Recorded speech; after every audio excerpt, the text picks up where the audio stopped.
বাংলাদেশ ও নেদারল্যান্ডসের মধ্যে তথ্য ও যোগাযোগ প্রযুক্তি খাতে সহযোগিতা জোরদারের লক্ষ্যে ঢাকায় একটি উচ্চ পর্যায়ের আন্তর্জাতিক সেমিনার অনুষ্ঠিত হয়েছে।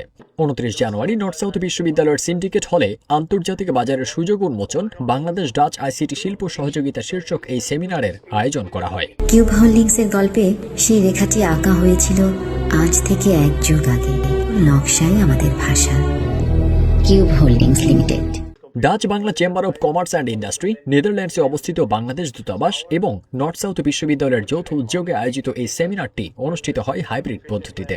এতে বাংলাদেশ ও নেদারল্যান্ডস থেকে নীতি নির্ধারক, আইসিটি খাতের উদ্যোক্তা, শিল্পনেতা, শিক্ষাবিদ ও বিনিয়োগকারীরা অংশ নেন। অনুষ্ঠানে বক্তারা বলেন, গত ১ দশকে বাংলাদেশের আইসিটি খাত দ্রুত এগিয়েছে। দক্ষ তরুণ জনশক্তি, কম খরচে সেবা প্রদান এবং প্রযুক্তি নির্ভর উন্নয়নের ফলে আন্তর্জাতিক বাজারে বাংলাদেশের সম্ভাবনা তৈরি হয়েছে। তবে ইউরোপীয় ইউনিয়নের বাজারে প্রবেশ, নিয়ন্ত্রক শর্ত পূরণ এবং আন্তর্জাতিক অংশীদারিত্ব গড়ে তোলায় এখনও কিছু বাধা রয়েছে। সেমিনারে ডিবিসিসিআই এর সভাপতি, নর্থ সাউথ বিশ্ববিদ্যালয়ের উপাচার্য, আইসিটি বিভাগের সচিব এবং নেদারল্যান্ডসে বাংলাদেশ দূতাবাসের চার্জ দ্য অ্যাফেয়ার্স বক্তব্য রাখেন। এছাড়া নেদারল্যান্ডসের বিভিন্ন আন্তর্জাতিক আইসিটি প্রতিষ্ঠানের প্রতিনিধিরাও তাদের অভিজ্ঞতা তুলে ধরেন।